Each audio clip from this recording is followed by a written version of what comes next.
നമസ്കാരം, ഫോർട്ടിക് ന്യൂസിലേക്ക് സ്വാഗതം. ബോസ്റ്റണിൽ നടന്ന പരിപാടിയിൽ പങ്കെടുക്കവേ രാഹുൽ ഗാന്ധി വീണ്ടും ഇന്ത്യൻ തിരഞ്ഞെടുപ്പ് കമ്മീഷനെതിരായ ഗുരുതര വിമർശനങ്ങളുമായി മുന്നോട്ട് വന്നിരിക്കുകയാണ്. മഹാരാഷ്ട്ര നിയമസഭാ തിരഞ്ഞെടുപ്പുമായി ബന്ധപ്പെട്ട പ്രകടമായ കണക്ക് നൽകാൻ കമ്മീഷൻ തയ്യാറാകാത്തത് ചോദ്യം ചെയ്ത രാഹുൽ തിരഞ്ഞെടുപ്പ് കമ്മീഷൻ അനീതിയും സ്വാധീനങ്ങൾക്കും വഴങ്ങിയിരിക്കുകയാണെന്ന് വ്യക്തമാക്കുകയായിരുന്നു. ഇവിടെ എന്തോ കുഴപ്പമുണ്ടെന്നും തിരഞ്ഞെടുപ്പ് കമ്മീഷൻ വിട്ടുവീഴ്ച ചെയ്തതിൽ സംശയമില്ലെന്നുമായിരുന്നു രാഹുലിന്റെ വാക്കുകൾ. അദ്ദേഹം ആരംഭിച്ചതുപോലെ തന്നെ വൈകുന്നേരം 5:30 മുതൽ 7:30 വരെയുള്ള കൃത്യസമയത്തിനുള്ളിൽ 65 ലക്ഷം വോട്ടുകൾ രേഖപ്പെടുത്തിയതായി കമ്മീഷന്റെ ഡാറ്റ കാണിക്കുന്നത് അസാധ്യമാണെന്ന് രാഹുൽ ഗാന്ധി ചൂണ്ടിക്കാട്ടുകയായിരുന്നു. ഓരോ വോട്ടർക്ക് ശരാശരി 3 മിനിറ്റ് വേണ്ടിവരുന്ന സാഹചര്യത്തിൽ ഇത്ര വേഗത്തിൽ വോട്ട് രേഖപ്പെടുത്താൻ കഴിയില്ലെന്നും ഇത് പുലർച്ചെ 2 മണിവരെ വോട്ടർമാരെ ബൂത്തുകളിലേക്ക് തുടരേണ്ട അവസ്ഥ സൃഷ്ടിക്കുമായിരുന്നുവെന്നും പക്ഷെ അത്തരമൊരു സംഭവം മഹാരാഷ്ട്രയിൽ എവിടെയും കണ്ടിട്ടില്ല എന്നും രാഹുൽ ഗാന്ധി ചൂണ്ടിക്കാണിക്കുകയായിരുന്നു. അത്തരം സംശയങ്ങൾക്കൊടുവിൽ കോൺഗ്രസ് വോട്ടിംഗ് പ്രക്രിയയുടെ വീഡിയോ തെളിവുകൾ ആവശ്യപ്പെട്ടതായും അത് ലഭിക്കാൻ പോലും അനുമതി നിഷേധിക്കപ്പെട്ടതായും രാഹുൽ ഗാന്ധി ആരോപിച്ചു. നിയമം തന്നെ മാറ്റി ആക്സസും വിവരങ്ങളും മറയ്ക്കാനുള്ള ശ്രമം നടന്നതായും അദ്ദേഹം ചൂണ്ടിക്കാട്ടി. ഇതുവരെ പലവട്ടം തുടർച്ചയായി രാഹുൽ ഗാന്ധി ഈ വിഷയം ഉയർത്തിക്കാണിച്ചിരുന്നു.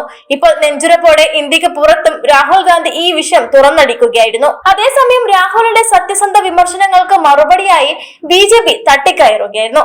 എന്നാൽ തിരഞ്ഞെടുപ്പ് കമ്മീഷനെതിരായ ഏതൊരു അഭിപ്രായത്തെയും ദേശീയ വിരുദ്ധമാക്കുന്ന BJPയുടെ സമീപനം ഇന്ത്യയിലെ ജനാധിപത്യത്തെ അട്ടിമറിക്കുന്നതിന്റെ ഭാഗം തന്നെയാണ്. BJPയുടെ സംബിത് പത്ര രാഹുലിനെ രാജ്യദ്രോഹി എന്ന് വിളിച്ചപ്പോഴും അദ്ദേഹം സന്ദർശിച്ച ബോസ്റ്റണിലെ ബ്രൗൺ യൂണിവേഴ്സിറ്റിയിലായിരുന്നു സംസാരിച്ചതെന്നതുപോലും അവർക്ക് മാന്യമായി സമ്മതിക്കാൻ കഴിയാത്തതിന്റെ തെളിവ് തന്നെയാണ്.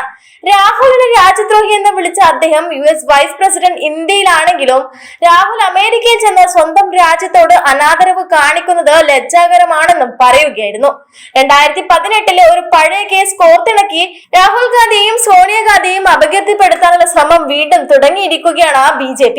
തിരഞ്ഞെടുപ്പ് കമ്മീഷൻ നേരത്തെ രാഹുലിന്റെ ഇത്തരം ആരോപണങ്ങളെ നിഷേധിച്ചിട്ടുണ്ടെന്ന വിശദീകരണം പോലും സംശയങ്ങൾക്ക് അവസാനം ഇല്ലാതാക്കുന്നില്ല. പതിവായി പ്രതിപക്ഷം ഉയർത്തുന്ന ചോദ്യങ്ങൾക്ക് പൊതു താല്പര്യത്തോടെ മറുപടി പറയാതെ അധികാരക്കാർ പ്രതിരോധ നിലപാടാണ് സ്വീകരിക്കാറുള്ളത്. രാഹുലിന്റെ പ്രസംഗം വോട്ടവകാശത്തെ അടിസ്ഥാനമാക്കിയുള്ള ചോദ്യങ്ങൾ ഉയർത്തുന്നതിൽ പ്രസക്തമായിരുന്നപ്പോൾ അതിനെ ദേശീയ അഭിമാനത്തിനും രാഷ്ട്രവിരുദ്ധമായ ആരോപണങ്ങളുമായി മാറ്റുന്ന BJPയുടെ ശ്രമങ്ങൾ ജനാധിപത്യത്തിന്റെ ഭാവിക്ക് തന്നെ ഭീഷണിയാണെന്നതിൽ സംശയമൊന്നുമില്ല. ഇന്ത്യൻ തെരഞ്ഞെടുപ്പ് കമ്മീഷനെതിരായി US-ൽ വെച്ച് രാഹുൽ ഗാന്ധി നടത്തിയ ആ പരാമർശത്തിന്റെ വീഡിയോ ദൃശ്യങ്ങളൊന്ന് കാണാം. In simple terms, more people voted in the Maharashtra Assembly elections than there are adults in Maharashtra. This is a fact. And the Election Commission gave us a figure, voting figure for 5:30 in the evening. And between 5:30 in the evening and 7:30 in the evening, when the polls were supposed to have closed, 65 lakh voters voted. Now, that is physically impossible to happen, right? Because for a voter to vote, it takes approximately 3 minutes. And if you do the math, it would mean that there were lines of voters till 2 o'clock at night voting all night, and this didn't happen. So we asked them, look, evening, you have videography taking place, as if we ask.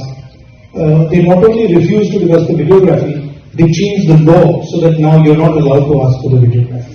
It is very clear to us that the Election Commission is compromised. It's very clear that there is something very wrong with the system. We've said it.